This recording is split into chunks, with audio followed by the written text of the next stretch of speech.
Last week मैंने आपको बताया था कि जो इस वीक का वचन है वो लास्ट वीक के वचन का उसका नेक्स्ट पार्ट है, या आज पार्ट 2 है। जो हमने लास्ट वीक सीखा था वचन में से, उसका आज ये सेकंड पार्ट है। अगर आपने लास्ट वीक का वचन ध्यान से सुना है तो आज का वचन आपको समझ आएगा कि मैं क्या आपको बताना चाहता हूं, परमेश्वर का वचन आपसे क्या बात करना चाहता है। अगर आपने पिछले वीक का वचन नहीं सुना तो मेक श्योर करें आप YouTube पे जाकर जो लास्ट वीक की मीटिंग है उसको आप सुने, लास्ट वीक का वचन आप सुने। हालेलुया। सो लास्ट वीक हमने सीखा था कि कैसे जो स्पिरिचुअल वर्ल्ड है और जो नेचुरल वर्ल्ड है, ये दोनों दुनिया कैसे एक साथ काम करते हैं, और जो घटनाएं स्पिरिचुअल वर्ल्ड में होती हैं उसका असर जो हमारे नेचुरल वर्ल्ड में होता है वो उसका असर होती है। जो भी अच्छी घटना हो चाहे वो बुरी घटना हो, जो कुछ भी स्पिरिचुअल वर्ल्ड में होता है उसी का असर हमारी जिंदगी पे पड़ता है, और वो डिपेंड करता है कि हमारी लाइफ में क्या चलता है। ये दोनों वर्ल्ड, स्पिरिचुअल वर्ल्ड और नेचुरल वर्ल्ड, ये एक पैरेलल चलते हैं। जैसे दोनों घटनाएं सिमिलर रीति से चलती हैं और डिपेंड करती है कि हमारे जीवन में क्या होगा। हालेलुया। वचन में लिखा है, कहता जो सब अच्छी वस्तुएं हैं वो परमेश्वर यहोवा की ओर से आती है, जो ज्योतियों का पिता है, और लिखा है उसमें कुछ भी बुराई नहीं है। उससे हमें जो कुछ भी मिलता है सब कुछ उत्तम और सर्वश्रेष्ठ होता है जो हम परमेश्वर यहोवा से पाते हैं। सब कहे हालेलुया। मगर फिर हम सोचते हैं हमारी जिंदगी में बुरा क्यों हो रहा है, जो बुरी चीजें हमारे जीवन में चल रही हैं वो बुरी चीजें क्यों चलती हैं। तो मैं आपको बताना चाहता हूं, जो भी हमारे जीवन में बुरा होता है वो इसलिए होता है, उसकी 2 कंडीशंस होती हैं। जो भी बुरा हमारी लाइफ में हो रहा है उसकी 2 कंडीशंस होती हैं। आइदर वो पाप के कारण हो रहा है कि जो पाप हमने किए हैं उस पाप के द्वारा हमने एक डोर खोल दिया है शैतान के लिए कि शैतान हमारी लाइफ में काम करने पाए, और जब शैतान हमारी लाइफ में काम करता है तो वो बुरी चीजें, वो बीमारियां, वो श्राप, वो सारी चीजें काम करना स्टार्ट कर देती हैं। और दूसरा कारण होता है कि जब हमारी लाइफ, ध्यान से सुने, जब हमारी लाइफ हमारे कंट्रोल में नहीं होती और हमारी लाइफ को कोई थर्ड पर्सन कंट्रोल कर रहा होता है। Hallelujah, hallelujah. And that is very dangerous. ये जो सेकंड कंडीशन है ये बहुत डेंजरस होती है, जब हमारी लाइफ एक्चुअल में हम नहीं कंट्रोल कर पाते और जो थर्ड पर्सन है वो हमारी लाइफ में हमारी लाइफ के डिसीजन बना रहा होता है। आपको पता है, जब परमेश्वर का दास जॉब, उसकी लाइफ बहुत अच्छी चल रही थी,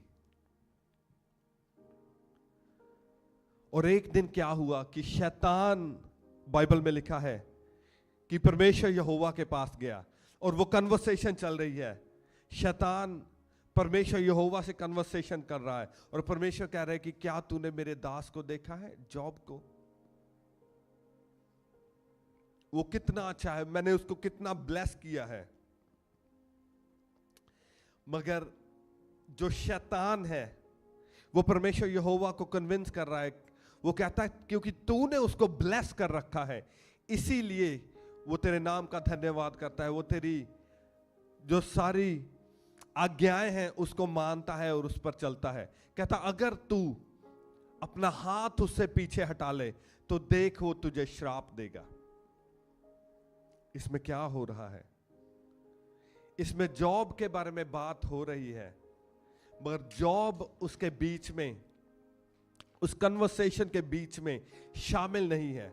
और उसकी लाइफ का डिसीजन जो बना रहा है वो एक्सटर्नल दो बंदे बना रहे हैं, या परमेश्वर यहोवा है और शैतान है। उन दोनों के बीच में जो कन्वर्सेशन चल रही है, उसके बीच में से जो होने वाली घटनाएं हैं जॉब की लाइफ में, वो निर्धारित होनी है। ध्यान से सुने आज का वचन। आज प्रीचिंग नहीं है, आज टीचिंग है, आज सीखने का दिन है। हालेलुया।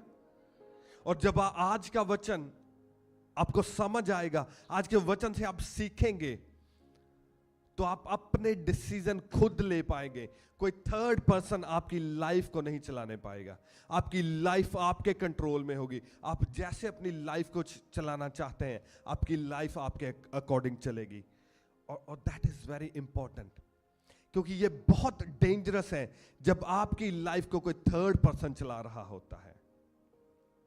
एक्चुअल में आपकी लाइफ के डिसीजन थर्ड पर्सन के अकॉर्डिंग बन रहे होते हैं, और वो थर्ड पर्सन कई बार कौन होता है? वो थर्ड पर्सन कई बार वो होता है जो जादू और टोने करने वाले लोग होते हैं। वो आपकी लाइफ में कुछ बीज बो देते हैं, और जब वो बीज आपकी लाइफ में बो दिए जाते हैं और जादू टूना आपके ऊपर कर दिया जाता है, श्राप आपकी लाइफ में रिलीज कर दिए जाते हैं, फिर वो जो थर्ड पर्सन है वो आपकी लाइफ को कंट्रोल कर रहा होता है। और ये कैसे होता है? ये जादू टूने के द्वारा हो सकता है, ये श्राप के द्वारा हो सकता है, ये स्पोकन वर्ड के द्वारा हो सकता है, और ये सिन के द्वारा हो सकता है। हालेलुया।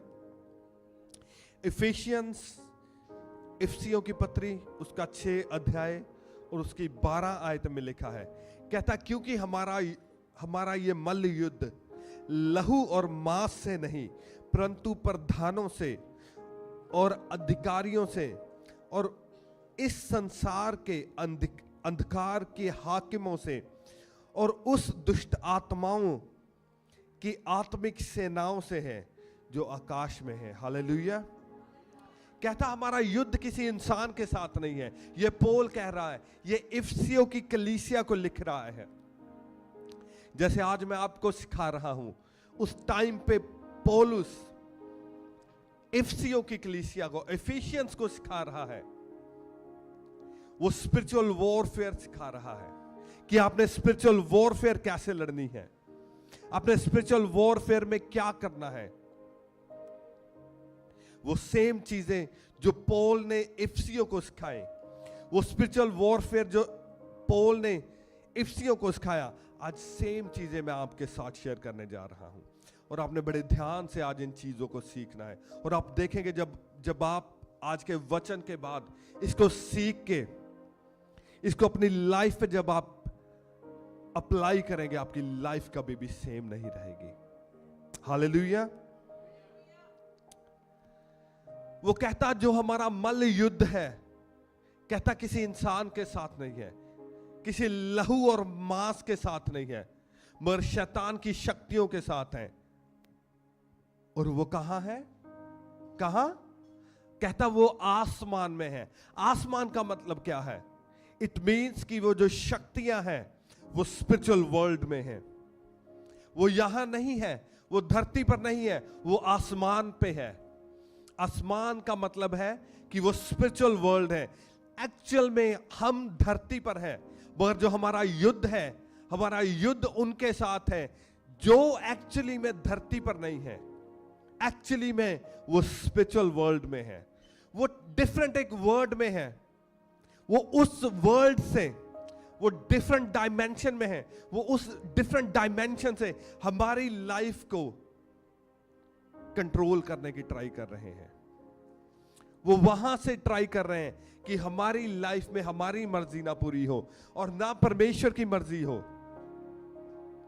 बल्कि वो चाहते हैं कि शैतान की मर्जी हमारी लाइफ में। सभी बैठ जाएं प्लीज, आप चलना फिरना बंद कर दें, मैं डिस्ट्रैक्ट हो रहा हूं इससे।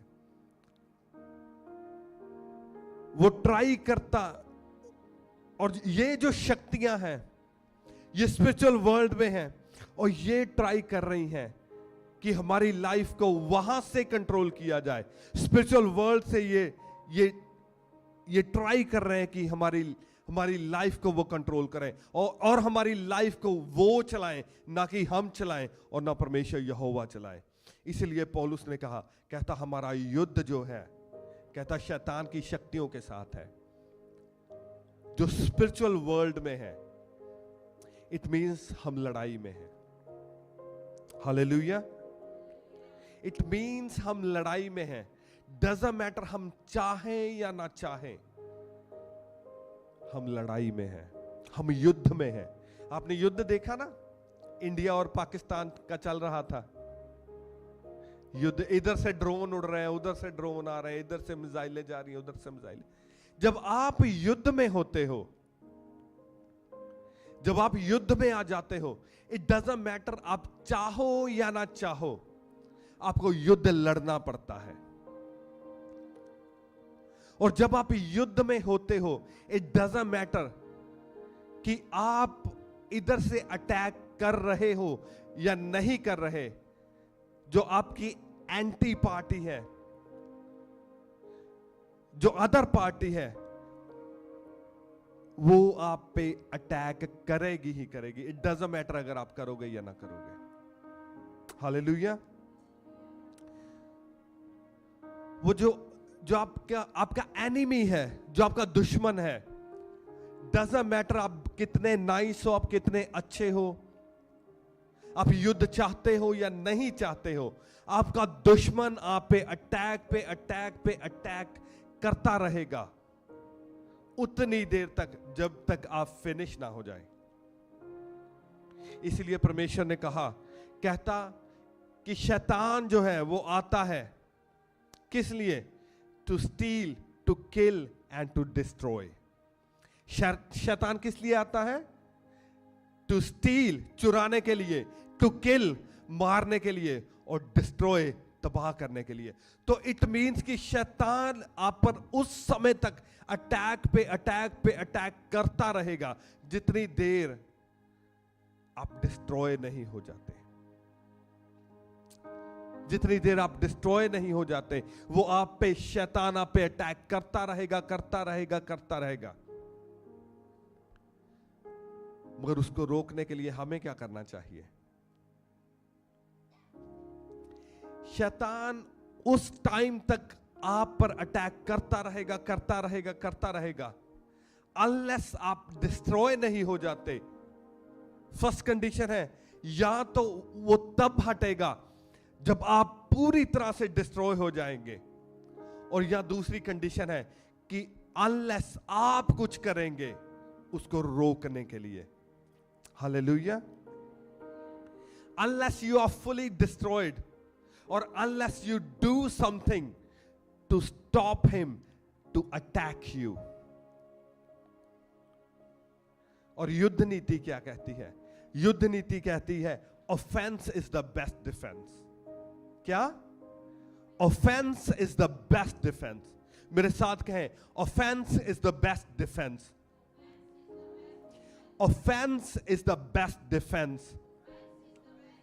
ऑफेंस क्या है? ऑफेंस है अटैक करना। डिफेंस क्या है? डिफेंस है जब आप पर कोई अटैक कर रहा है तो आपने अपने आप को बचाना। मगर युद्ध नीति कहती है offence is the best defence.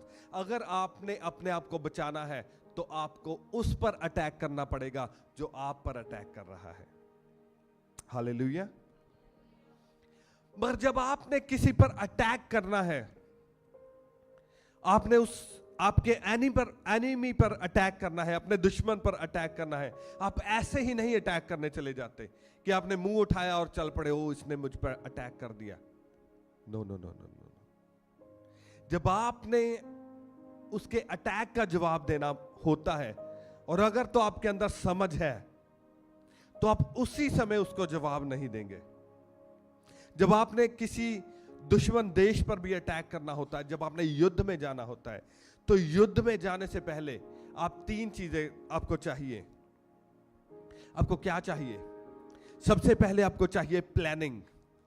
आप प्लान करते हैं कि आप कैसे, जो आप पर अटैक हो रहे हैं, आप कैसे उसका जवाब देंगे। First thing is planning. Second thing क्या है? Second thing is preparation. आप अपने आप को प्रिपेयर करेंगे अटैक करने के लिए। जो आप पर अटैक कर रहा है, आप प्रिपेयर करेंगे कि कैसे आपने उस अटैक का जवाब देना है। और थर्ड चीज आपको क्या चाहिए? थर्ड चीज आपको चाहिए वेपन। आपको हथियार चाहिए।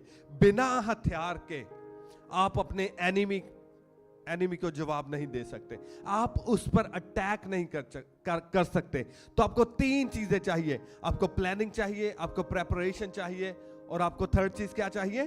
आपको वेपन चाहिए। युद्ध में तो आप हैं ही। पौलुस ने आपको कह दिया, कहता हमारा मल्ल युद्ध शैतान की शक्तियों और उन दुष्ट आत्माओं के साथ है। तो it means we are already in war. हम युद्ध में तो हैं। और युद्ध में क्या होगा? युद्ध में ये होगा, या तो शैतान हमें डिस्ट्रॉय कर देगा, और या हम उसको डिस्ट्रॉय कर देंगे। हालेलुया। ध्यान से सुनो, जब आप युद्ध में होते हो, आपको वेपन चाहिए होते हैं, आपको हथियार चाहिए युद्ध करने के लिए। और हर लड़ाई के लिए आपको एक स्पेसिफिक हथियार चाहिए होता है। हालेलुया। जैसी आपकी लड़ाई होती है, वैसा आपको वेपन चाहिए होता है। फॉर एग्जाम्पल आप ले लें कि आपका युद्ध जो है, आपका युद्ध समंदर में चल रहा है, आप समंदर में लड़ रहे हैं, तो आप समंदर में टैंक नहीं लेके चले जाएंगे। ऐसे होता है? जब आप समुंदर में लड़ रहे हैं, समंदर में आप लड़ रहे हैं, तो आप समंदर में टैंक नहीं उतार देंगे। अगर आपका युद्ध समंदर में चल रहा है, तो आप समंदर में क्या लेके जाएंगे? आप समंदर में सबमरीन को लेके जाएंगे, आप समंदर में युद्धपोत लेके जाएंगे, आप एयरक्राफ्ट कैरियर लेके जाएंगे। अगर आप समंदर में लड़ रहे हैं तो आप टैंक नहीं लेके जाएंगे। और अगर आप धरती पे लड़ रहे हैं, अगर आपका युद्ध धरती पर चल रहा है, तो धरती पर आप सबमरीन को नहीं ले आएंगे। ऐसे ही होता है ना? अगर आप धरती पर सबमरीन को ले आएंगे, आप एयरक्राफ्ट कैरियर को ले आएंगे, आप वो जो युद्ध करने वाली कश्तियां हैं, आप उनको ले आएंगे, वो इनएफेक्टिव हो जाएंगी। और अगर आपका युद्ध हवा में चल रहा है, तो क्या आप गन्स के साथ लड़ सकते हो? गन्स उधर इफेक्टिव नहीं होंगी। अगर आपकी डॉग फाइट चल रही है ऊपर हवा में, तो आपको क्या चाहिए? ऑब्वियसली आपको एयरक्राफ्ट चाहिए। ऐसे ही है ना? आपको एयरक्राफ्ट चाहिए। जैसा युद्ध होता है, युद्ध के हिसाब से वेपन चूज किए जाते हैं। हालेलुया। जैसा युद्ध होता है, वैसा वेपन जो वहां पे इफेक्टिव हो, आप वैसा वेपन यूज करते हो। अगर आपका वेपन गलत आपने चूज कर लिया, तो फिर विक्ट्री किसकी होगी? जो वाइजली अपना वेपन यूज करेगा। जैसा युद्ध है, वैसा वेपन यूज किया जाएगा। तो आपका युद्ध कहां पे चल रहा है? आपका युद्ध कहां पे? आपका युद्ध क्या है? किस चीज का युद्ध है आपका? पौलुस ने कहा, कहता हम स्पिरिचुअल वर्ल्ड में लड़ रहे हैं। हम उनके साथ लड़ रहे हैं जो कहां पे हैं? जो स्पिरिचुअल वर्ल्ड में है, जो एक डिफरेंट डायमेंशन में है, जो धरती पर नहीं है मगर हवा में है। इट मींस वो स्पिरिचुअल realm में है। तो हमें वेपन कौन से चाहिए? कौन से वेपन हमें चाहिए? हमें स्पिरिचुअल वेपन चाहिए। कौन से वेपन चाहिए? हमें स्पिरिचुअल हथियार चाहिए, आत्मिक हथियार। अगर हमने उनसे लड़ना है जो आत्मिक वर्ल्ड में हमारे खिलाफ हम पर अटैक कर रहे हैं, तो हमारे धरती के वेपन वहां काम नहीं आएंगे। वहां पर वो वेपन काम आएंगे जो उस डायमेंशन में चलते हैं, जो उस वर्ल्ड में वेपन काम करते हैं। तो उस डायमेंशन के वेपन हमें चाहिए। एक वचन हम पढ़ेंगे, बुक ऑफ एफिशियंस चैप्टर 6।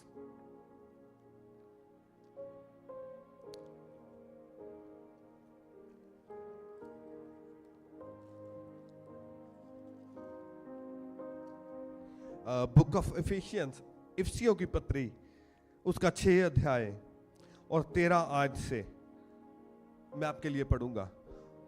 पौलुस ने कहा, कहता हमारा युद्ध, कहता मांस और लहू के साथ नहीं है, मगर हमारा युद्ध शैतान की शक्तियों के साथ है, जो धरती पर नहीं है मगर जो स्पिरिट में है, जो आत्मा में है, जो आत्मिक वर्ल्ड से ऑपरेट करती हैं। और अगर हमने आत्मिक वर्ल्ड में ऑपरेट करना है तो हमें आत्मिक हथियार चाहिए। आत्मिक वर्ल्ड में हमें लड़ने के लिए आत्मा के हथियार चाहिए। और यहां पे पौलुस क्या कह रहा है, इफिशियंस चैप्टर 6 वर्स 13 से मैं पढ़ूंगा। वो कहता है, इसलिए परमेश्वर के सारे हथियार बांध लो। पहले वो कहता हम युद्ध में हैं। उसने आपको क्लियर कर दिया कि आप युद्ध में हो, और अगर आप युद्ध में हो तो युद्ध लड़ने के लिए आपको हथियार चाहिए। और हथियार क्या है? कहता इसलिए परमेश्वर के सारे हथियार बांध लो कि तुम बुरे दिन में सामना कर सको और सब कुछ पूरा करके स्थिर रह सको। कहता इसलिए सत्य से अपनी कमर कस करे और धार्मिकता की जिलम पहनकर और पांवों में मेल के सुसमाचार की तैयारी के जूते पहनकर और इन सब के साथ विश्वास की ढाल लेकर स्थिर रहो, जिससे तुम उस दुष्ट के सब जलते हुए तीरों को बुझा सको और उद्धार का टोप और आत्मा की तलवार जो परमेश्वर का वचन है ले लो। सभी का हालेलुया, हालेलुया। पौलुस ने कहा, कहता तुम युद्ध में हो। उसने कहा तुम युद्ध में हो। पहले तो हमें अपना माइंड क्लियर करना पड़ेगा। बाइबल में लिखा है कि शैतान एक शेर की नाई, कहता इधर उधर भागता, वो 24/7 इधर उधर भागता रहता है और वो देखता रहता है मैं किसको फाड़ खाऊं। वचन में लिखा है वो शैतान एक शेर की नाई हमारे पीछे लगा रहता है और वो इस ताक में रहता है मैं किसको फाड़ खाऊं। इट मीन उसका विजन क्लियर है। शैतान का विजन 100% क्लियर है। उसको पता है उसने क्या करना है। उसको पता है कि उसने आपको फाड़ कर खाना है। मगर कई बार हम क्लियर नहीं होते। मगर पौलुस कहता है कि बिल्कुल क्लियर हो जाओ कि हमारा युद्ध शैतान के साथ है और शैतान 24 घंटे हमारे पीछे लगा रहता है कि मैंने इस बंदे को फाड़ कर खाना है, मैंने इसको मारना है, मैंने इसको किल करना है, मैंने इसको डिस्ट्रॉय करना है। और वो हम पर अटैक पे अटैक कर ही जाता है। मगर पौलुस ने क्या कहा? पौलुस ने कहा कि अपने सारे हथियार बांध लो, सारे हथियार बांध लो और रेडी हो जाओ लड़ने के लिए, युद्ध के लिए रेडी हो जाओ। क्योंकि जब तक तुम उसके साथ युद्ध नहीं लड़ोगे वो तुम्हें इरिटेट करने से बाज नहीं आएगा। वो तुम्हें जब तक डिस्ट्रॉय ना कर ले वो सांस को नहीं लेगा। कहता इसलिए युद्ध के सारे हथियार बांध लो। और उसने हथियार हमें बताए हैं कि हमारे हथियार क्या है। ध्यान से सुनो। पहला उसने हथियार, वो पिक्चर दिखा सकते हैं हम जो मैंने आपको सेंड की थी अरुण? नो? ओके। जो हथियार एक्चुअल में उसने हमें बताए हैं वो एक्चुअल में एक रोमन सोल्जर के हथियार हैं। जब रोमन सोल्जर उस टाइम पे, जब रोमन्स का राज था एक बड़े हिस्से पे, यूरोप और मिडिल ईस्ट में, जब रोमन साम्राज्य राज करता था, तो उसके जो सैनिक थे वो धरती पर सबसे इफेक्टिव सोल्जर्स हुआ करते थे। वो डेडली सोल्जर्स हुआ करते थे। और जो पौलुस ने हमें हथियार कहा है बांधने के लिए, वो आत्मिक हथियार है, मगर वो रिप्रेजेंट करते हैं एक रोमन सोल्जर जो उस समय का सबसे टॉप का सोल्जर होता था। वो एक्चुअली वो जो हथियार लेके चलता था, उस पौलुस ने उन हथियारों की तुलना एक रोमन सोल्जर के हथियारों से की है। पहले उसने क्या कहा? कहता अपनी कमर सच्चाई से बांध लो, ट्रुथ। जो पहला आपका हथियार है वो क्या है? ट्रुथ। क्या है? सच्चाई। कहता अपनी कमर सच्चाई से बांध लो। सच्चाई से कमर बांधने का मतलब क्या है? वो रिप्रेजेंट करता है कि कपड़े, जो वस्त्र हमने पहने हुए हैं, वो कहता सच्चाई के वस्त्र पहन लो।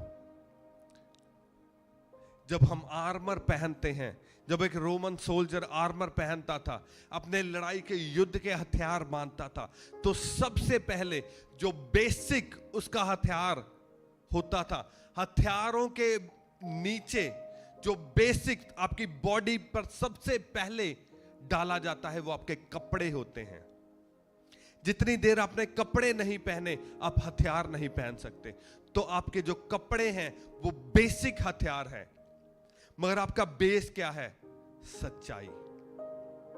Hallelujah, hallelujah. वो कहता सच्चाई से अपनी कमर को बांध लो, सच्चाई के वस्त्र बांध लो, सच्चाई के वस्त्र पहन लो। बाइबल में लिखा है, कहता तू कभी भी, कहता किसी चीज की भी शपथ मत खाना मगर तेरी हां की हां और ना की ना हो। जब तू बोले, कहता तेरे अंदर से सच्चाई निकले, मगर सच्चाई के अलावा कुछ भी तेरे अंदर से ना निकले। सच्चाई, ट्रुथ। आपके अंदर सच्चाई होनी चाहिए। आपके मुंह से जो भी निकले वो सच्चाई हो, कोई भी झूठ आपके अंदर ना हो। So the first thing is सच्चाई। सेकेंड थिंग उसने क्या कहा? कहता राइचियसनेस, धार्मिकता। ये धार्मिकता ये नहीं है कि कोई धर्म वाली धार्मिकता, नो नो नो नो।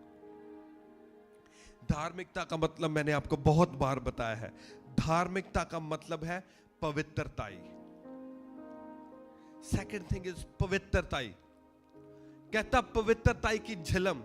झिलम का मतलब क्या है? आपने कई बार देखा है जो सोल्जर होते हैं उनके एक इधर प्लेट बंधी होती है, उसको ब्रेस्ट प्लेट कहते हैं, कि अगर कोई आप पर अटैक करे किसी चीज से तो आपकी बॉडी पे ना लगे, तो आपकी बॉडी के ऊपर एक ब्रेस्ट प्लेट लगी होती है। कहता जो पवित्रताई है वो तेरे लिए एक ब्रेस्ट प्लेट है, वो झिलम है। अगर शैतान, अगर तूने ब्रेस्ट प्लेट पहनी हुई है, अगर हमने ब्रेस्ट प्लेट पहनी हुई है पवित्रताई की, तो जब शैतान अपना हथियार आप पर यूज करेगा तो वो एक्चुअली में आपकी बॉडी के अंदर नहीं जाएगा। वो आपकी पवित्रताई, वो आपके लिए एक ब्रेस्ट प्लेट की तरह है। जब शैतान आप पर अटैक करेगा तो आपकी बॉडी को कोई हानि नहीं होगी, वो आपकी ब्रेस्ट प्लेट पे लगेगी, वो आपकी पवित्रताई पे लगेगी, और आपके ऊपर कोई भी उस हथियार का असर नहीं होगा। इसीलिए मैं कहता हूं जो पवित्रताई है ये आपके लिए एक डिफेंसिव वेपन है, ये एक वेपन है, और ये एक माइटी वेपन है। ये आपको शैतान के जलते हुए तीरों से बचाता है। शैतान अगर तलवार लेके आएगा वो मारेगा, वो आपकी बॉडी पे नहीं लगेगी, वो आपकी पवित्रताई की प्लेट पे लगेगी और आपको कुछ भी हानि ना होगी। That is a mighty weapon, और ये एक डिफेंसिव वेपन है। आगे चले, आगे वो क्या कहता है? कहता मेल मिलाप और सुसमाचार के जूते पहन ले। किस चीज के? मेल मिलाप और सुसमाचार के। सो मेल मिलाप, भाइयों से मेल मिलाप रखना, अपनी कलीसिया में मेल मिलाप रखना, प्रेम रखना। जो आपकी कलीसिया में आपके साथ लोग बैठते हैं, जो आपकी कलीसिया है उसके साथ प्रेम रखना, मेल मिलाप रखना। मैं ऑलवेज कहता हूं, जो आपकी कलीसिया है वो आपकी फैमिली से बढ़ के है। जितने लोग आप इधर बैठे हो, अगर आपकी आत्मिक बुद्धि खुली है, आपकी आत्मिक आंखें खुली है, तो आपको यह पता होना चाहिए कि आपकी जो फैमिली है उससे पहले आपकी कलीसिया आपकी फैमिली है। आपका प्रेम आपकी कलीसिया से, अपनी फैमिली से बढ़ के होना चाहिए। मगर ये वही लोग समझ सकते हैं जिनकी आंख में आत्मिक आंखें और आत्मिक कान खुले हुए हैं। वो लोग ज्यादा ब्लेस्ड होते हैं जो अपनी कलीसिया के साथ ज्यादा जुड़े होते हैं, अपने रिश्तेदारों से, अपनी फैमिली से या अपने फ्रेंड सर्कल से। अगर आप अपनी कलीसिया से ज्यादा आपका मेल मिलाप है, आप ज्यादा जल्दी ब्लेस होंगे। अगर आप अपनी कलीसिया को इंपॉर्टेंस दे रहे हैं, आप अपनी चर्च को हर चीज से ज्यादा इंपॉर्टेंस दे रहे हैं, इट मींस ये कैसे काम करता है? कहता मेल मिलाप और सुसमाचार। जब आप अपनी चर्च को, अपनी कलीसिया को ज्यादा इंपॉर्टेंस दे रहे हैं और एवेंजलिज्म कर रहे हैं, जो लोग एवेंजलिज्म, सुसमाचार, इट मींस आपने जूते पहन लिए हैं। हालेलुया। और जब आपने जूते पहने हुए हैं तब आपको नीचे नहीं देखना पड़ता। सपोज करो आप एक ऐसी ग्राउंड पे चल रहे हैं जहां कांटे भी हैं, जहां कंकर भी हैं और जहां पत्थर भी हैं, और आप नंगे पांव चल रहे हैं, और कभी आपके कुछ इधर से लग रहा है पांव में, कभी कुछ लग रहा है, वो आपकी स्पीड को स्लो कर रहा है। कांटा लग रहा है, आप रुक गए उधर, आप जख्मी हो गए, आपने कांटा निकाला, आपके पांव में कोई कंकर लग गया, पत्थर लग गया, आपके पांव से लहू निकलने लग गया, तो आप जख्मी हो गए, आपसे अब चला नहीं जा रहा, आप बैठ गए उधर।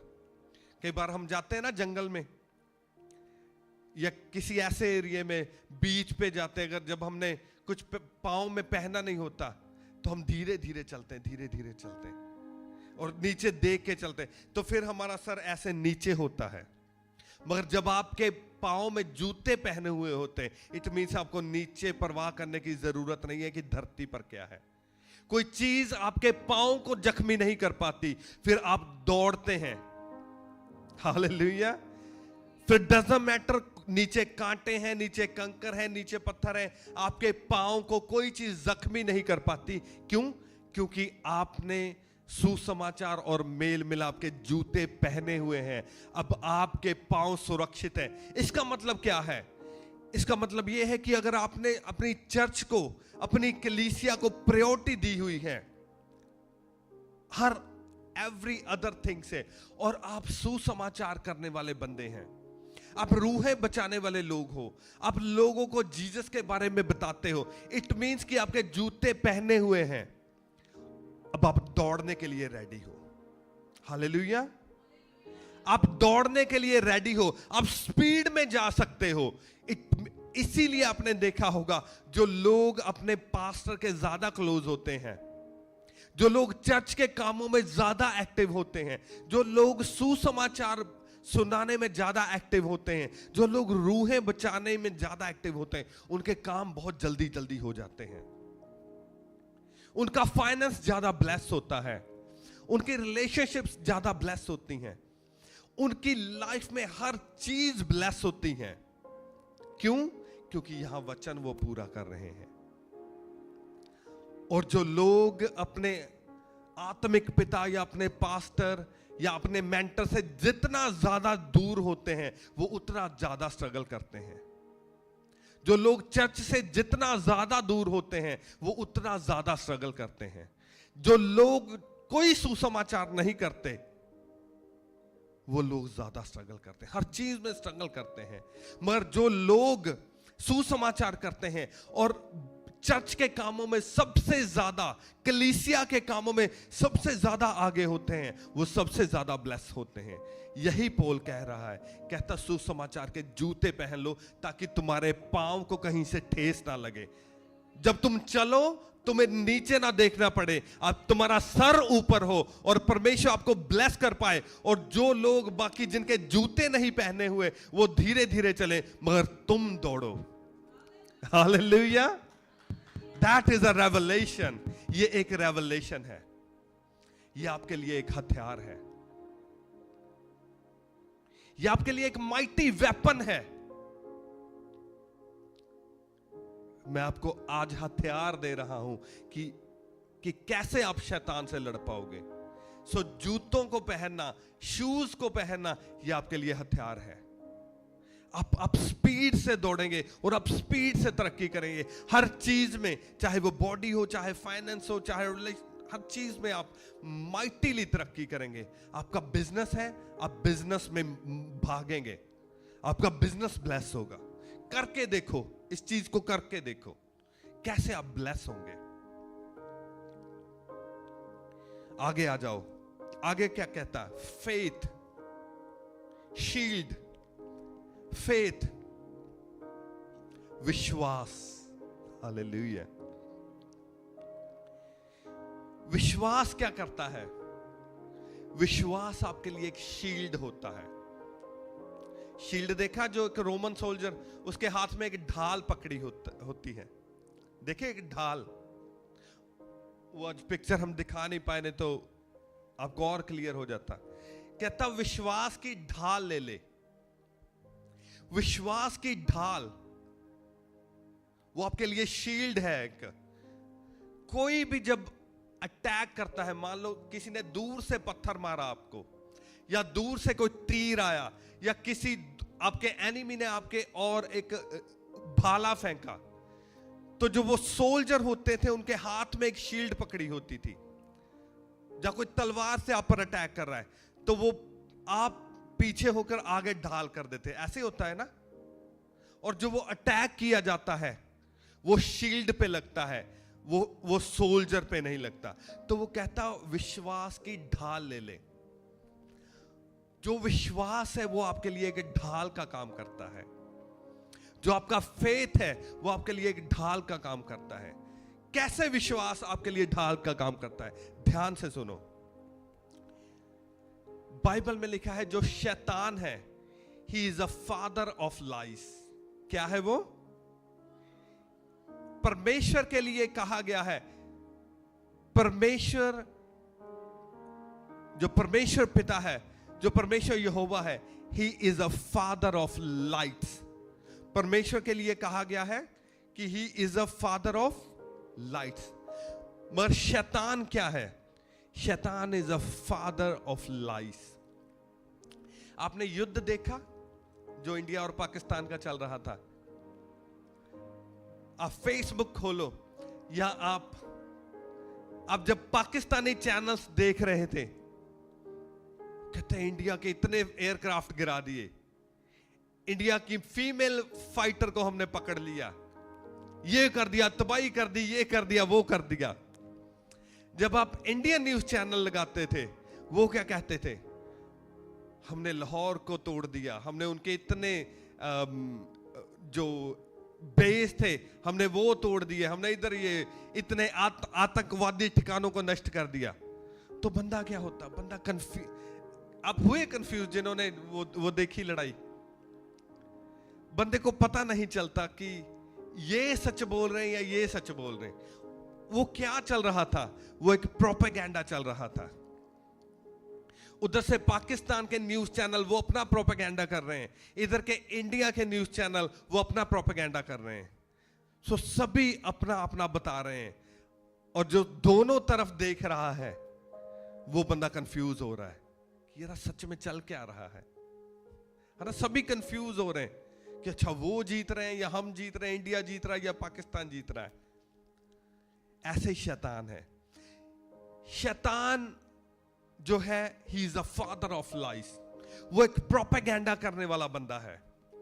वो हमेशा अपने झूठ को लेके आता है, वो प्रोपेगेंडा करता है, वो आपके आपके आपके माइंड में झूठ डालता है, झूठ डाली जाता है, वो प्रोपेगेंडा करता है। और मैं आपको एक एग्जांपल देता हूं, उसने एक प्रोपेगेंडा किया था शैतान ने ईव के खिलाफ, हवा के खिलाफ। याद है सभी को, पढ़ा बाइबल में ना। उसने एक झूठ बोला, प्रोपेगेंडा किया, और उसने ईव को कहा, हवा को उसने कहा कि अगर तू ये फल खा ले तो तू परमेश्वर की तरह हो जाएगी, तेरी आंखें खुल जाएगी। उसने एक प्रोपेगेंडा किया और उस झूठ को ईव के ऊपर डाला, और ईव उस प्रोपेगेंडा में फंस गई। क्यों फंस गई? फेथ के कारण, विश्वास के कारण। जब आप बाइबल को पढ़ते हैं, इट मीन्स कि हवा का विश्वास कम था, उसका विश्वास हिल गया परमेश्वर से। उसे लगा कि शायद जो शैतान कह रहा है ये सच है, मगर जो परमेश्वर ने कहा है वो झूठ है। हालेलुया। अगर उसके पास विश्वास की ढाल होती तो क्या होना था? जैसे ही शैतान ने अपना झूठ उस पर फेंका, उसके विश्वास की ढाल उसके आगे आ जानी चाहिए थी, और शैतान का प्रोपेगेंडा फेल हो जाना चाहिए था। मगर उसके पास विश्वास की ढाल नहीं थी, इसलिए वो फेल हो गई। और जब प्रोपेगेंडा किया गया, झूठ का हथियार, वेपन शैतान ने यूज किया उसके खिलाफ, तो वो चल गया हथियार। क्यों? क्योंकि उसके पास विश्वास की ढाल नहीं थी। विश्वास आपके लिए, हालेलुया, ये वाली ढाल है जिस पर उसने हाथ रखा हुआ है, ढाल। और जब शैतान फेंकता है, उसने फेंका, शैतान ने, उसके पास ढाल नहीं थी, और जब उसने अपना वेपन उस पर फेंका, वो सीधा जाकर उसे लगा और उसने ईव को डिस्ट्रॉय कर दिया। आपका विश्वास आपके लिए एक वेपन है कि जो कुछ वचन में लिखा है वो दुनिया का आखिरी सच है। डजंट मैटर शैतान आपको क्या कहे, दुनिया आपको क्या कहे, लोग आपको क्या कहते, डजंट रियली मैटर। वो मैटर नहीं करता। मैटर क्या करता है? जो परमेश्वर के वचन में लिखा है वो आखिरी सच्चाई है। और परमेश्वर के वचनों पे विश्वास करना, परमेश्वर की सामर्थ पर विश्वास करना, और परमेश्वर के दासों के ऊपर विश्वास करना, वो आपके लिए एक ढाल का काम करता है। वो आपको बचाता है। जब शैतान अपने झूठ को लेके आता है, तब आपका विश्वास काम करता है। That is a weapon. विश्वास, फेथ, ये आपके लिए एक वेपन है। वो आपको बचाता है शैतान के वेपन से। आगे आ जाए, वो कहता साल्वेशन, साल्वेशन का कहता हेलमेट ले ले, जो उसके सर पे पहना हुआ है, तोप, helmet of salvation, that is another weapon। अगर लड़ाई में आपने अपने दुश्मन को एक बार में मारना हो तो कैसे मारेंगे आप उसको? जब किसी के सर पे अटैक किया जाता है और वो अगर अटैक प्रॉपरली किया जाए तो एक अटैक में आप अपने दुश्मन को मार सकते हैं, मगर वो अटैक आपके सर पे होना चाहिए। जब सर पे अटैक किया जाता है, और वो सबसे घातक अटैक किया जाता है। अगर आपकी बॉडी पर कोई अटैक करता है तो उसको मे बी 2, 3, 4, 5, 10 बार मारना पड़ेगा, मगर अगर सर पे उसका वेपन प्रॉपरली लग गया एक बार, इट मीन गेम फिनिश होगी उधर। तो वो क्या कहता, पॉल क्या कहता है? कहता अपने सर पे साल्वेशन का हेलमेट पहन ले, ताकि जब तेरे सर पे अटैक किया जाए तो वो तुझे फिनिश ना कर पाए, वो तुझे डिस्ट्रॉय ना करने पाए। साल्वेशन क्या है? साल्वेशन मुक्ति है। हेलमेट ऑफ साल्वेशन, मुक्ति का टोप। हालेलुया। वो कहता मुक्ति का टोप पहन ले, साल्वेशन का टोप पहन ले। जब आपको 100% ये फेथ होता है कि मैं स्वर्ग जा रहा हूं, इट मींस वो आपके लिए एक वेपन है। हालेलुया। वो आपके लिए एक बड़ा वेपन है कि मेरी साल्वेशन हो चुकी है, मैंने उद्धार को पा लिया है। और जब आपको ये 100% श्योर हो चुका है कि मैंने उद्धार को पा लिया है, अब मैं स्वर्ग जा रहा हूं, इट मींस आप पाप नहीं करोगे कभी भी। ये आपके लिए एक बहुत बड़ा वेपन है। जब साल्वेशन का टोप आपके सर पर पड़ेगा, ये पड़ा रहेगा, ये आपको पाप करने से बचाएगा। कि अगर मैंने कहीं पाप कर लिया तो ये साल्वेशन का टोप, ये उद्धार का टोप, ये मुक्ति का हेलमेट मेरे सर से उतर जाएगा। फिर आप शैतान के लिए इजी सिटिंग डक हो अगर आपने अपने साल्वेशन को डिस्ट्रॉय कर लिया।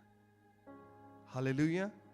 तो उद्धार आपके लिए, उद्धार जब आप कहते हैं मैं उद्धार पाया हुआ हूं, मैं साल्वेशन, क्योंकि सारी दुनिया तो साल्वेशन के पीछे है ना। सारी दुनिया, अगर आप देखो कि वो इतने सालों से जंगल में वो भक्ति कर रहा है, कोई एक टांग पे खड़ा है, कोई कुछ कर रहा है, वो किस चीज के लिए कर रहे हैं? वो साल्वेशन के लिए कर रहे हैं, वो मुक्ति के लिए कर रहे हैं, वो उद्धार के लिए कर रहे हैं। और आपको ऑलरेडी उद्धार मिल चुका है। जीसस के क्रूस पे लहू बहाने के द्वारा आप ऑलरेडी उद्धार को पा चुके हैं। और वो उद्धार आपके लिए एक टोप है, वो आपके लिए हेलमेट है, वो आपको बचाता है पाप करने के लिए। That is a big big weapon for you. आगे आ जाओ। अगला वेपन उसने क्या कहा? कहता परमेश्वर का आत्मा जो उसका वचन है, उसकी तलवार अपने हाथ में पकड़ ले। हालेलुया। तलवार पकड़ी हुई है ना उसने हाथ में।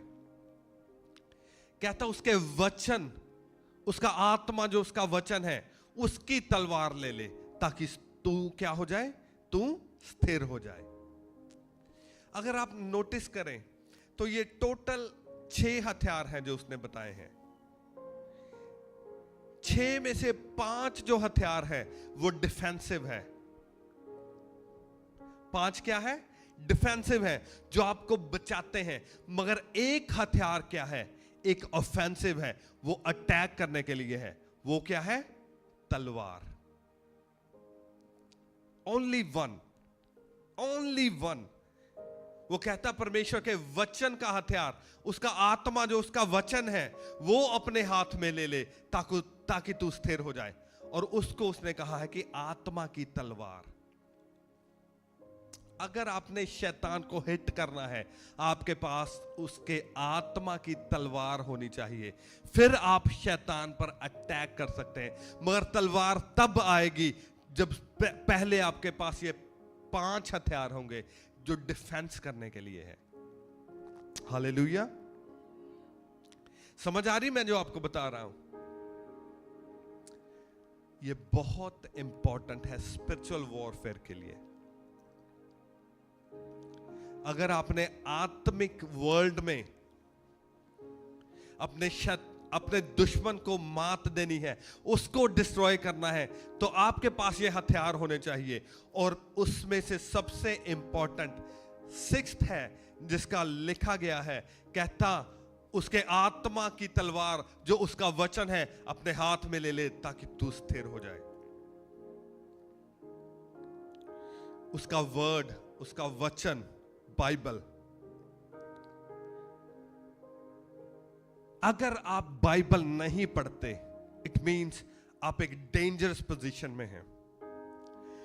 मैंने कहा अगर आपने युद्ध में जाना होता है, युद्ध में जाने से पहले आपको प्लानिंग करनी पड़ती है और प्रेपरेशन करनी पड़ती है। उसके आपको प्लानिंग चाहिए, आपको प्रेपरेशन चाहिए, उसके बाद आपको वेपन चाहिए। और प्लानिंग और प्रेपरेशन आप वचन के बिना नहीं कर पाएंगे। अगर आपको नॉलेज नहीं है कि आपका दुश्मन कौन है और आपके दुश्मन के पास क्या क्या हथियार हैं और वो कैसे लड़ता है, आप नहीं लड़ पाओगे। आपको पता ही है, जो ड्रोन वॉरफेयर चल रही थी, ज्यादा ड्रोन जो ऊपर उड़ रहे थे वो रिकॉनेसेंस ड्रोन थे, उन पर कैमरे लगे हुए थे, वो देख रहे थे अच्छा यहाँ पे इन्होंने ये रडार सिस्टम रखा हुआ है, यहाँ इन्होंने तोपखाना रखा हुआ है, ओके यहाँ पे इनके एयरक्राफ्ट रखे हुए हैं। वो प्लानिंग, उधर से वो इंफॉर्मेशन आ रही थी सारी, वो ड्रोन वो इंडियन आर्मी को इंफॉर्मेशन दे रहे थे, ओके इधर ये है, इधर बम मारो, इधर इनका एयरबेस है, एयरबेस पे इतने बंदे हैं, ओके इस टाइम पे ये जो टेररिस्ट है ये यहां पे बैठा है, ओके इस बिल्डिंग में बॉम्ब मारो। तो वो इंफॉर्मेशन वो ले रहे थे। और इंफॉर्मेशन कहां से आती है? वचन से। ये आपके लिए एक ऑफेंसिव है, ये आपके लिए एक हथियार है। उसने कहा उसका आत्मा, जो उसका वचन है, उसकी तलवार अपने हाथ में ले ले। That is offensive weapon. वचन पढ़कर आप इंफॉर्मेशन लेते हैं। इंफॉर्मेशन आप किस चीज की लेते हैं? इंफॉर्मेशन हमें मिलती है कि परमेश्वर की हमारी जिंदगी में क्या योजना है, वो हमसे क्या चाहता है, परमेश्वर की विल क्या है। दूसरी चीज, परमेश्वर का कैरेक्टर क्या है। जीसस ने कहता मेरे जैसे बनो, जैसे मैं पवित्र हूं वैसे तुम भी पवित्र बनो। आपको कैसे पता चलेगा कि जीसस कितने पवित्र है, वो कैसे पवित्र है, जीसस की लाइफ कैसी है? अगर वचन को पढ़ोगे तो पता चलेगा ना। हालेलुया। स्पिरिचुअल वर्ल्ड के बारे में, अगर आपको स्पिरिचुअल रैल्म के बारे में नॉलेज चाहिए तो वो कहां से आएगी? वचन से आएगी आपको नॉलेज।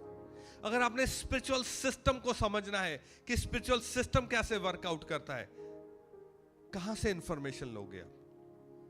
वचन से लोगे।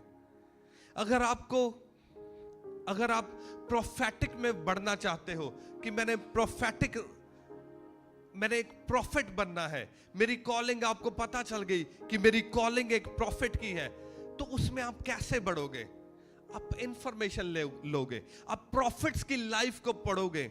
कि यशाया कैसे चलता था, एलिया कैसे चलता था, अलीशा की लाइफ कैसी थी। आप उनकी लाइफ को पढ़ोगे बाइबल में से, आप सीखोगे, और जब आप सीखोगे आप वैसी लाइफ, वैसा कैरेक्टर जियोगे, तो फिर आप प्रोफेटिक में बढ़ोगे।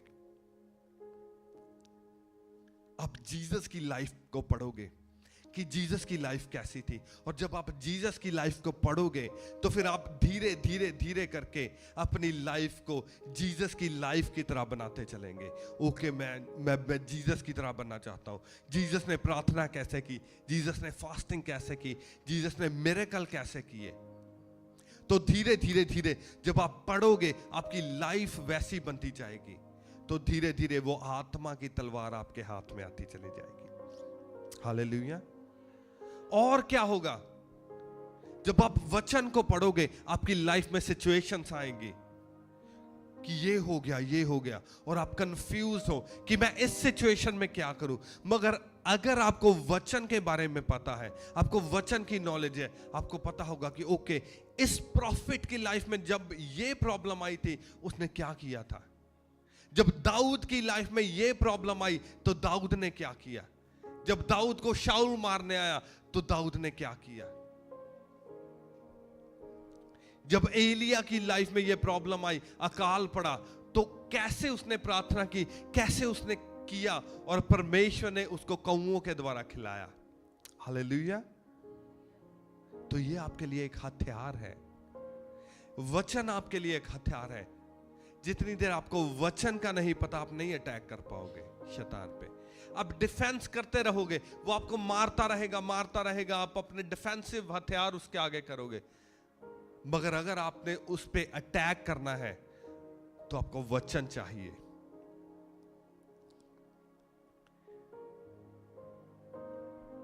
और क्या हम सीखते हैं? हम वचन से सीखते हैं कि ये जो प्रॉफिट्स थे, जो बिब्लिकल लोग थे, उन्होंने क्या गलतियां की। सोलोमन को परमेश्वर ने कहा, कहता कि अन्य जाति में शादी मत करना, उसने की और फंसा, और उसने सफर किया, मूर्तियों के आगे अपने माथे को टेक दिया। उनकी गलतियों से हम सीखते हैं कि उन्होंने दाऊद ने कैसी गलती की। उसने बैतशेबा से व्यभिचार कर लिया और फिर कैसे उसको दौड़ना पड़ा। हम उनकी गलतियों से सीखते हैं कि उन्होंने ये गलती की थी और उसको वो गलती कैसे, उस गलती करने के द्वारा उसे कितनी मुश्किलें, कितनी परेशानियां उसको आई, और हम उनकी गलतियों से सीखते हैं। और जब उन्होंने गलतियां की, उन गलतियों को कैसे उन्होंने सुधारा, कैसे वापस वो परमेश्वर में आए, कैसे उन्होंने प्रार्थनाएं की, कैसे पश्चाताप किया, हम सीखते हैं। हम उनकी गलतियों से सीखते हैं, फिर आगे बढ़ते हैं। हालेलुया। उसके बाद में उसने कहा, कहता उसने अपना आत्मा हमें दिया है। That is the real deal. आत्मा की तलवार, कहता अपने हाथ में पकड़ ले और तू स्थिर हो जाएगा। Now you can attack. पहले अपने आप ने खुद को कवर करना है कि जब आपका एनिमी आप पर अटैक करे, आप फुली कवर्ड हो, कोई भी उसका हथियार आप पर काम ना करने पाए। और उसके बाद में तलवार को अपने हाथ में पकड़ो और अब निकलो अटैक के लिए। हालेलुया। फिर अटैक के लिए निकलो। Spirit is a sword. Spirit एक तलवार है। That is offensive weapon. बाकी सारे डिफेंसिव वेपन है, मगर आत्मा, परमेश्वर का वचन, ये ऑफेंसिव है। उसने अलग अलग नहीं किया। क्या लिखा पौलुस ने? कहता उसका वचन, कहता आत्मा की तलवार को अपने हाथ में ले ले जो उसका वचन है। इट मीन्स आत्मा और वचन, आप इसको डिफरेंशिएट नहीं कर सकते, आप इसको अलग अलग नहीं कर सकते। उसने एक ही वर्ष में दोनों चीजें कही है। इसीलिए मैंने आपको बहुत बार बताया है कि आप बिना वचन पढ़े प्रार्थना नहीं कर सकते। आप नहीं कर सकते, क्योंकि ये वर्कआउट नहीं होगा। 3 चीजें एक साथ होनी चाहिए: वचन, प्रार्थना और फास्टिंग। क्या? वचन, प्रार्थना और, कहो, वचन, प्रार्थना और फास्टिंग। वचन, प्रार्थना और फास्टिंग। तीनों चीज आपकी लाइफ में होनी चाहिए। वचन और प्रार्थना आप नहीं अलग कर सकते इसको।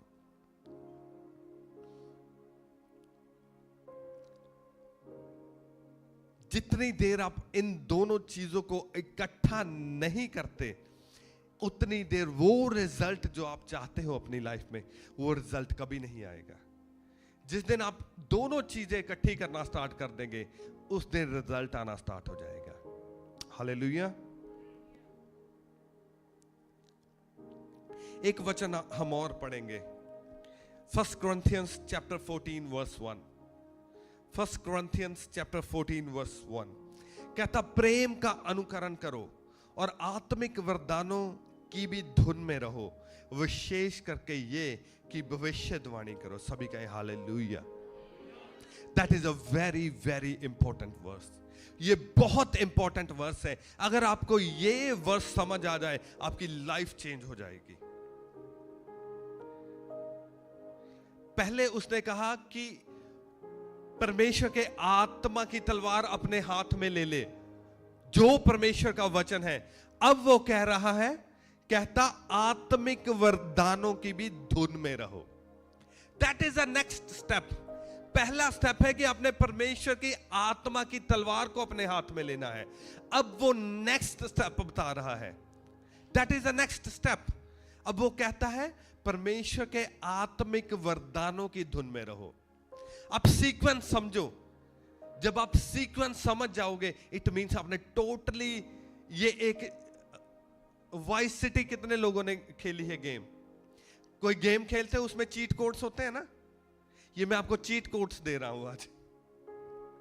फास्ट स्पिरिट में फास्ट ग्रो करने के लिए आप कैसे स्पिरिट में फास्ट ग्रो कर सकते हो? पहले सारे डिफेंसिव वेपन ले लो आप, जितने भी ये जो 5 डिफेंसिव वेपन्स हैं उनको ले लो पहले। उसके बाद में 6वां जो छठा है ऑफेंसिव वेपन, आत्मा का हथियार, आत्मा की तलवार अपने हाथ में ले लो।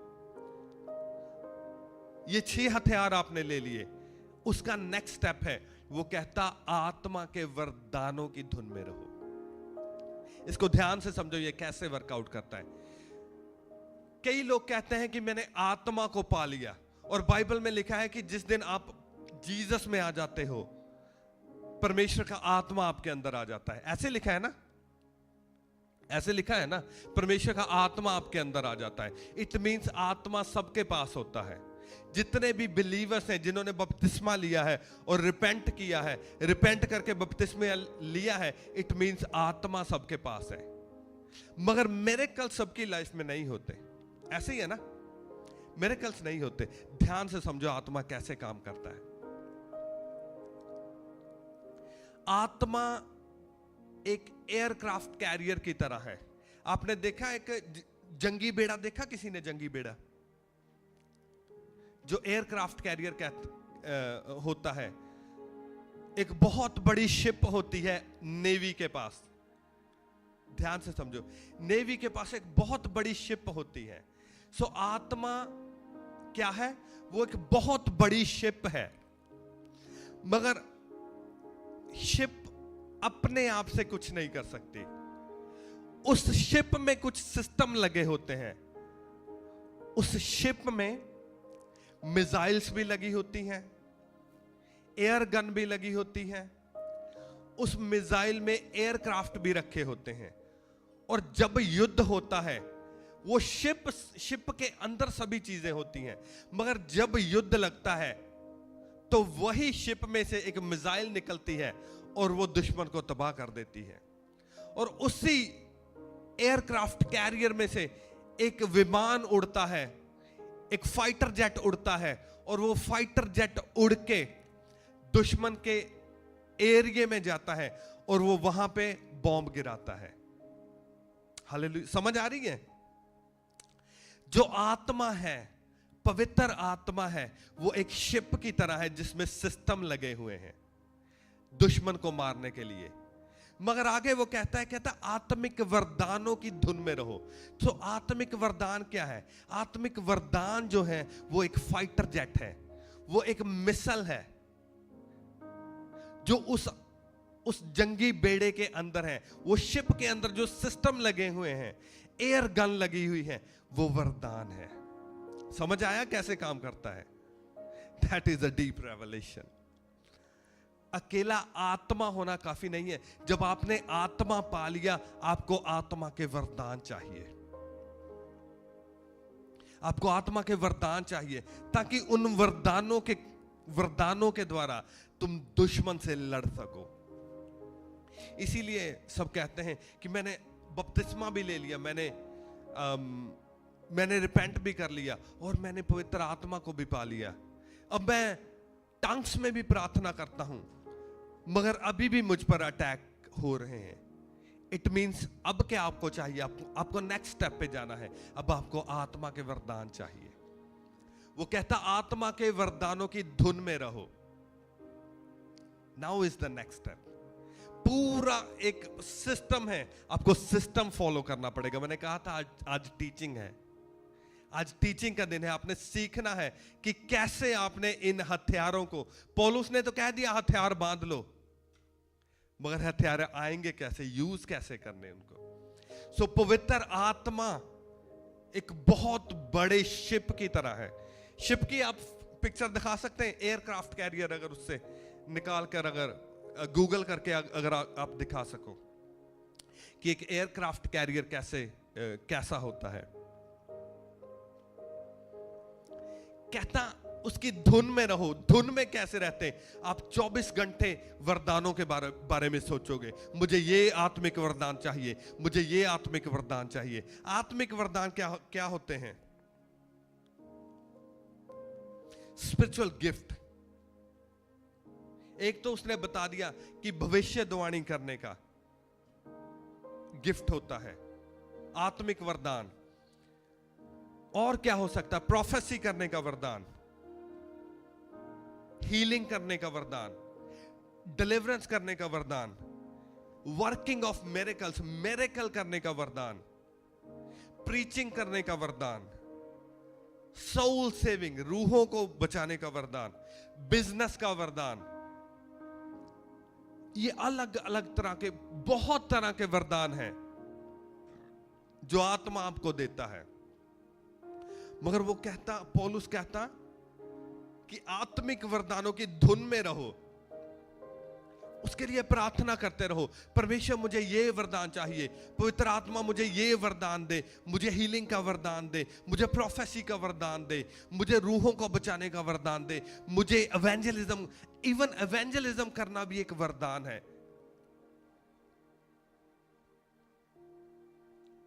वो कहता वरदानों की धुन में रहो ताकि आपको वरदान मिले, और जब वो वरदान आपको मिलेंगे, उन वरदान के द्वारा, उस वरदानों के द्वारा आप अटैक करोगे शैतान पे। ये देखा, that is a aircraft carrier. देखा, सो जो पवित्र आत्मा है, ये जो नीचे ये जो बड़ी शिप है, ये पवित्र आत्मा है। सोच के देखो, पिक्चर बनाओ अपने माइंड में। जो पवित्र आत्मा है वो एक शिप है, मगर शिप जो है वो दुश्मन पर अटैक नहीं करेगा। दुश्मन पर अटैक कौन करेगा? ये फाइटर जेट खड़े देख रहे हो, ये दुश्मन पर जाकर अटैक करेंगे। That is a spiritual gift. दुश्मन पर अटैक क्या करेगा? वो रडार सिस्टम उधर लगा है, वो दुश्मन पर अटैक करेगा। इसके अंदर एक मिसाइल छोड़ने वाले सिस्टम, ये जो इधर लगे हुए, ये डिस्ट्रॉयर देख रहे हैं, इसमें से मिसाइल निकलती है। ये जब इसके अंदर से मिसाइल निकलेगी, वो मिसाइल जाकर दुश्मन पर अटैक करेगी। ऐसे आत्मा काम करता है। आत्मा का काम है आपके अंदर बैठना, आपके अंदर रहना, आपको प्रार्थना करवाना, आपको ये वरदान देना। मगर जो दुश्मन पर अटैक करेगा वो आत्मा नहीं करेगा, आत्मा के वरदान अटैक करेंगे दुश्मन पर। समझ आई? जो टंग्स में प्रेयर करना, वो आत्मा का एक वरदान है। टंग्स में प्रेयर करना एक वरदान है। वो एक इस फाइटर जेट की तरह है, जो जब आप टंग्स में प्रेयर करोगे तो ये यहां से उड़ेगा और जाकर शैतान के पर खच्चे उड़ा देगा। हालेलुया। सो आपको आत्मा तो चाहिए। जब आत्मा आपको मिल गया, फिर आपको आत्मा के वरदान चाहिए, आपको टंग्स चाहिए, आपको प्रोफेसी करनी है कि मैं प्रोफेसी करता हूं मेरा बिजनेस ब्लेस हो रहा है, मैं प्रोफेसी कर रहा हूं कि मेरी जो फैमिली है वो परमेश्वर में आ रही है, मैं प्रोफेसी करता हूं कि मैं अच्छी जॉब ले रहा हूं, मैं ये कर रहा हूं। वो प्रोफेसी का वरदान है। हालेलुया। सो ये आपको वरदान मिलते हैं। सो पौलुस कहता है कि वरदानों की धुन में रहो, कि तुम्हें वरदान मिले। वरदान मिलेंगे कैसे? अब ये अगला क्वेश्चन आ गया कि वरदान कैसे मिलेंगे। तो मैं आपको 5 पॉइंट आज बताता हूं कि कैसे वरदान आपको मिलते हैं। आज आपको जब घर जाओगे दोबारा सुनना और नोटबुक लेके लिखना कि आपने वरदानों को लेना कैसे है। पहला पॉइंट, आप वरदान कैसे ले सकते हो परमेश्वर से। पवित्र आत्मा अब आपके अंदर है और आपको वरदान चाहिए। वरदान कैसे ले सकते हो? तो पहला जो पॉइंट है, आपको वरदान कैसे मिलते हैं। कुछ वरदान ऐसे होते हैं जो आपकी कॉलिंग के अकॉर्डिंग, कॉलिंग के साथ जुड़े होते हैं। और मैं बिलीव करता हूं कि जितने लोग आप इधर बैठे हो, हर बिलीवर की लाइफ में कोई ना कोई कॉलिंग होती है। परमेश्वर को सर्व करने की कोई ना कोई कॉलिंग होती है। किसी की कॉलिंग होती है as an apostle, prophet, pastor, teacher, preacher, evangelist. किसी की कॉलिंग होती है वर्शिपर की, किसी की कॉलिंग होती है कि मीडिया टीम में आपने सर्व करना, किसी ने रूहों को बचाना, किसी ने बिजनेस के द्वारा बीजों को बीज के। अलग अलग तरह की कोई भी कॉलिंग हो सकती है। कुछ वरदान ऐसे होते हैं, जितनी देर आप कॉलिंग को पूरा करना नहीं स्टार्ट करते, आपको वो वरदान मिलने कभी नहीं मिलते। सो द फर्स्ट थिंग आपने क्या करनी है, आपने परमेश्वर से प्रार्थना करनी है कि परमेश्वर मुझे बताओ कि मेरी लाइफ में कॉलिंग क्या है। और जब आप प्रार्थना करोगे, आपको होली स्पिरिट जो आपके अंदर है वो रिवील करेगा कि आपकी कॉलिंग क्या है। और जैसे जैसे आप उस कॉलिंग को पूरा करना स्टार्ट करेंगे, आपको वो वरदान मिलने स्टार्ट हो जाएंगे। हालेलुया। समझ आ रही है? ज्यादा डीप जा रहे हैं आज या ठीक है? ठीक है। सेकंड थिंग क्या है? फर्स्ट थिंग है आपकी कॉलिंग के साथ। मैं आपको एग्जांपल देता हूं। सैमसन की कॉलिंग थी। क्या कॉलिंग थी? उसने फिलिस्तियों को फिनिश करना था, तो परमेश्वर ने उसको बल दिया, उसको जोर दिया, उसकी कॉलिंग के अकॉर्डिंग जो उसको वरदान दिया गया था। दाऊद की कॉलिंग क्या थी? राजा बनना। तो परमेश्वर ने उसकी कॉलिंग के अकॉर्डिंग उसको वरदान दिए। पीटर की कॉलिंग जो थी, उसके अकॉर्डिंग परमेश्वर ने उसे वरदान दिए। सो कुछ वरदान ऐसे होते हैं कि आपकी कॉलिंग के साथ जुड़े होते हैं। जब आप कॉलिंग को पूरा करते हैं, वो वरदान आपकी लाइफ में इंपार्ट होने स्टार्ट हो जाते हैं, वो वर्क करने स्टार्ट हो जाते हैं। दूसरा तरीका क्या है वरदानों को लेने का? आत्मिक वरदान। दूसरा तरीका होता है इम्पार्टेशन का। वो इम्पार्ट किए जाते हैं आपके अंदर। वो कई बार जब पुलपट से बोला जाता है कि मैं देख रहा हूं कि परमेश्वर का आत्मा आपको टंग्स का वरदान दे रहा है, तो वो इधर से इम्पार्ट किए जाते हैं और आप रिसीव करते हो, आप उस वरदान को ले लेते हो। कई बार क्या होता है, आप पर ले हैंड किया जाता है और ले हैंड के द्वारा कुछ वरदान आपके ऊपर इम्पार्ट किए जाते हैं। जैसे टंग्स का जो वरदान है, मोस्टली ले हैंड के द्वारा आता है।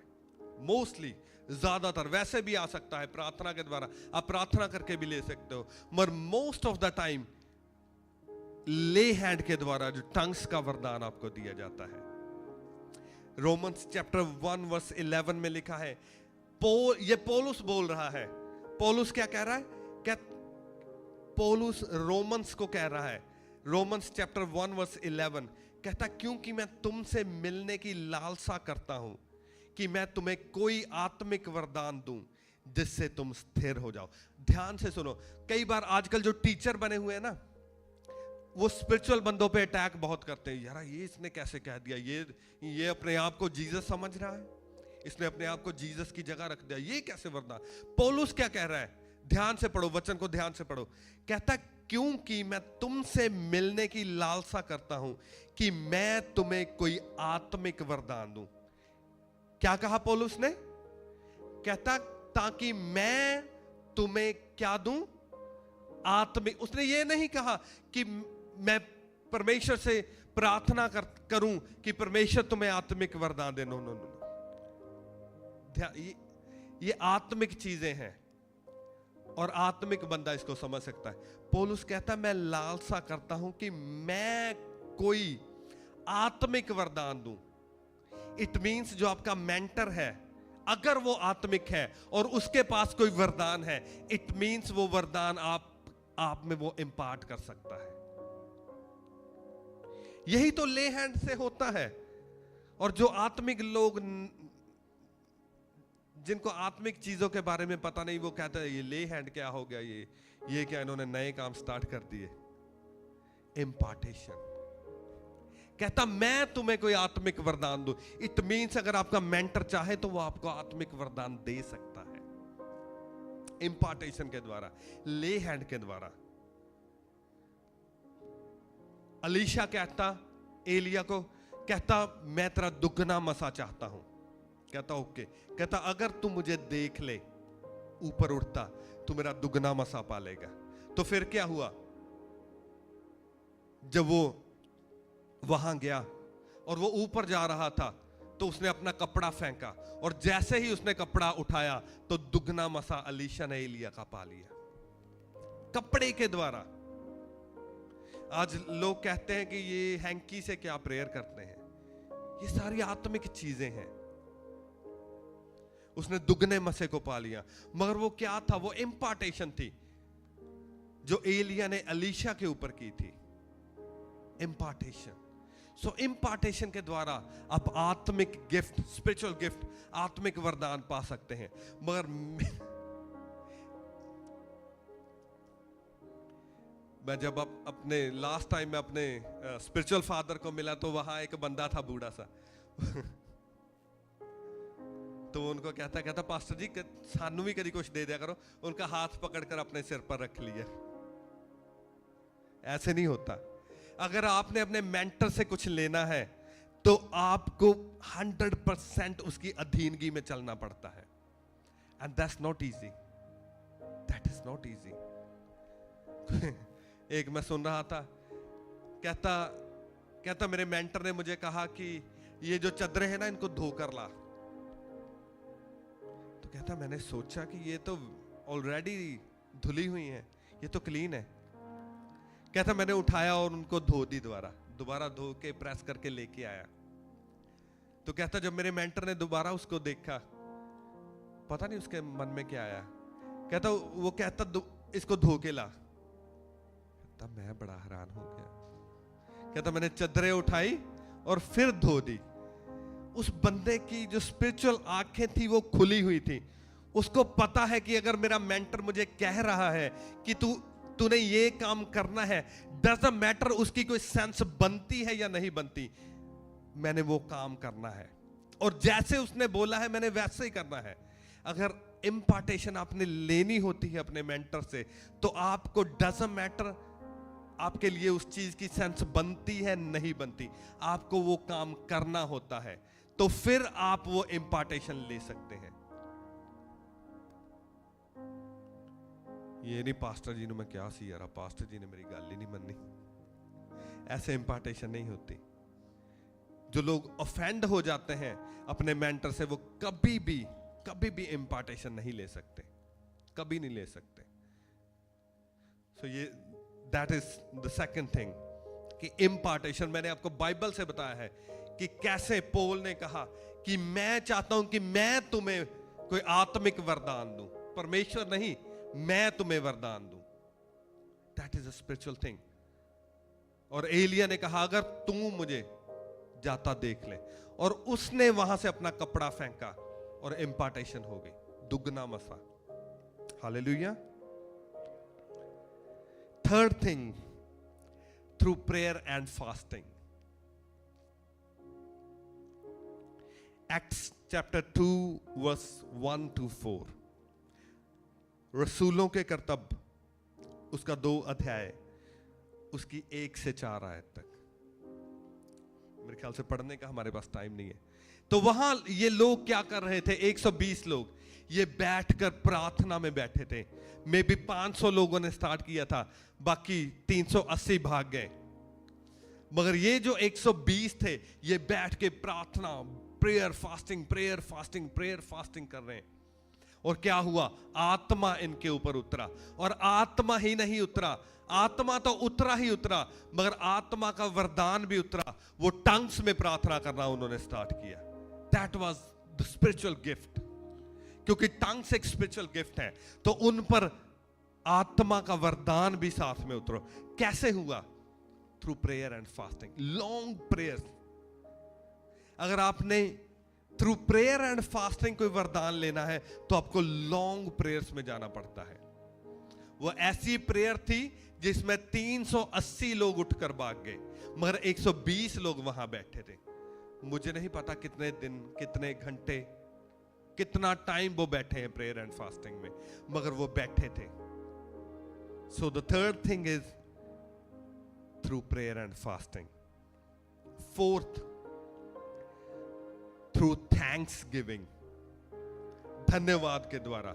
जो परमेश्वर ने आपकी लाइफ में किया है, आपको टेस्टमनी दी है, जब आप परमेश्वर का धन्यवाद करते हैं तो परमेश्वर उसे और इंक्रीज करता है, उसने आपको एक वरदान दिया छोटा सा, उसने आपको 2 वर्ड दिए टंग्स के, आपने परमेश्वर का धन्यवाद किया, परमेश्वर धन्यवाद धन्यवाद, मुझे ये 2 वर्ड मिल गए।